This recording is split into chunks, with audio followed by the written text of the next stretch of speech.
لیکن مجھے ایک بات بتاؤ, اگر کوئی غیر مسلم ہمارا یہ ماتم دیکھے اور ہمارے یہ مرثیے دیکھے تو کیا وہ اسلام کی طرف مائل ہوگا؟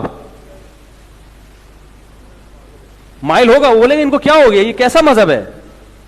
کیا حضرت حسین کی یہ تعلیمات تھیں؟ کتنے بزرگان دین ایسے ہیں ان کی زندگیاں دیکھ کے لوگ اسلام قبول کیا, انہوں نے نمازیں دیکھ کے, ان کے لائف اسٹائل دیکھ کے, مسلمانوں کا کلچر دیکھ کے. لیکن محرم میں اور ربیع الاول میں یہ جو کلچر ہم جو دکھاتے ہیں, اسے دیکھ کے اللہ کی قسم کوئی غیر مسلم مسلمان نہیں ہوگا. وہ کہے گا یہ کیسا مذہب ہے, کیا سکھا رہے ہو تم؟ اسلام بہت ہی اٹریکٹیو مذہب ہے اگر اس کو اصلی حالت میں رکھا جائے. 35,000 امریکن فوجی سعودی عرب میں مسلمان ہوئے تھے جب یہ وار چلی ہے نا. تو ہمارے ایک استاد سے میں نے ان سے پوچھا کہ ان کی بڑی معلومات تھی. میں نے کہا یہ جو 35,000 امریکی فوجی مسلمان ہوئے ہیں سعودی عرب میں, یہ کس کی تبلیغ سے؟ انہوں نے کہا کسی کی بھی نہیں.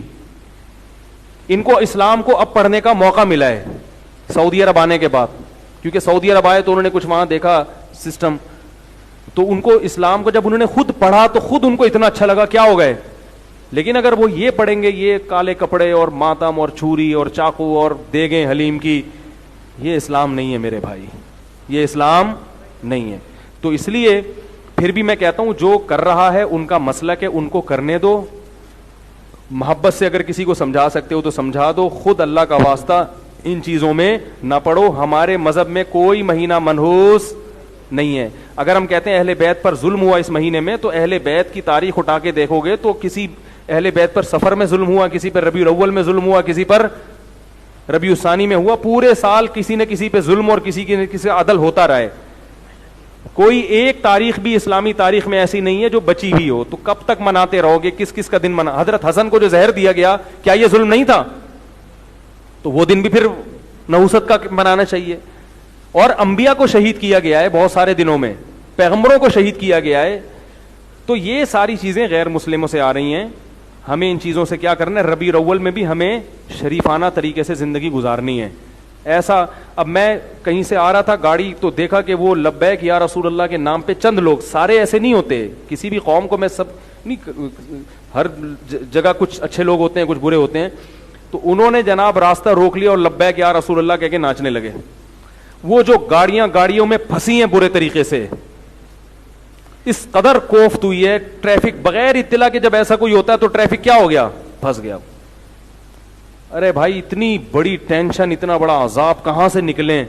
میں اس وقت سوچ رہا تھا, اس وقت کوئی بیمار ہوا, کوئی عورت پریگنینسی میں ہے, اس کو ہاسپٹل لے کے جا رہے ہیں, کسی کو ہارٹ کا اٹیک ہوا, اس کو وہ تو لبیک یا رسول اللہ کے نعروں میں, اور کوئی گورا آ کے دیکھ لے, وہ بولے ہمارے ہاں تو ٹریفک جام بھی ہوتا ہے تو ہم لائن سے نہیں ہٹتے, اور تمہارے ہاں نبی کے نام پہ جب چاہو روڈ بلاک کر کے کھڑے ہو جاؤ.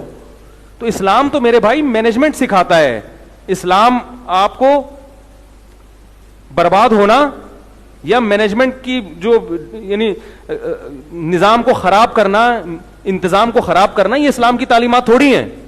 ایک طرف محمد صلی اللہ علیہ وسلم کی تعلیم ہے کہ تہجد کے لیے اٹھو تو اتنا آرام سے کہ بیوی کی آنکھ نہ کھلے, اتنا اہتمام کہ کسی کی نیند خراب نہ ہو, اور دوسری طرف آپ بھونپو لے کے پورے گھروں میں چڑھے ہوئے ہیں جناب, اور روڈ بلاک کیے ہوئے ہیں آپ نے. احتجاج اگر روڈ بلاک کر کے کرنا ہے تو اس کی پہلی انتظام ہونا چاہیے, بھائی یہ آلٹرنیٹ راستہ ہے گاڑیوں کے نکلنے کا, یہاں سے یہاں تک فلاں دن کنٹینر لا کے رکھا جائے گا, ٹھیک ہے نا, اس کنٹینر میں اتنے لوگ ہوں گے, اور وہ اس طرح سے اتنا بڑا جلسہ ہوگا, اور پھر اس کا متبادل ایک دم لا کے لبیک یا رسول اللہ کے نام پہ سب کھڑے ہو گئے, اور ایک دم ایسی کی تیسی ہو. لوگ عشق رسول میں کر رہے ہیں لیکن لوگوں کے پاس علم, میں ان کی نیتوں پہ شبہ نہیں کرتا, نیتیں سب کی عشق رسول ہی ہوتی ہیں, مگر عشق رسول کا اظہار نہیں آتا, کیسے کیا جاتا ہے, نبی نے کیا آداب سکھائے ہیں, یہ پبلک کو نہیں پتا, اور گائیڈ کرنے والے بھی نہیں گائیڈ کرتے, وہ بھی اپنی دکانیں چمکا کے بیٹھے ہوئے ہیں, ان کو اس سے ہوش نہیں ہے کہ کس عمل سے کس کو کیا تکلیف ہو رہی ہے. آپ صلی اللہ علیہ وسلم نے ایذائے مسلم کے مسلمان کو آپ کے کسی عمل سے تکلیف نہ ہو اس کا بے انتہا خیال. کے بھی تھائی لینڈ میں ایک جگہ مسجد ہے, وہ اذان دے رہے ہیں تو اتنی دور دور تک اذان کی آواز جا رہی ہے. میں نے ان لوگوں سے کہا, میں نے کہا بھائی اتنی زور سے اذان دینے کی ضرورت, بولو بھائی, نہیں ہے. تمہیں اگر مذہبی آزادی دے دی اس حکومت نے تو اتنا نہیں کہ آدھے ملک کو اپنی اذانیں سنانا شروع کر دو, اپنے محلے تک اذان کی آواز کو کیا رکھو, آزادی کا ناجائز فائدہ اٹھاتا ہے مسلمان. آپ کو ایک کافر ملک نے آزادی دے دی اذان دینے کی, تو اب تمیز سے اذان دے دو جتنا نارمل ہوتی ہے. جگہ جگہ جا کے نا مائک لگائے ہوئے ہیں روڈوں پہ بھی. ارے ان غیر مسلموں کو کیوں سنا رہے ہو اپنی اذان بھائی؟ پھر یقین کیا نکلے گا؟ وہ کمپلین کریں گے یار ہمارے آرام میں خلل ہو رہا ہے, اور مذہبی منافرت پھیلے گی.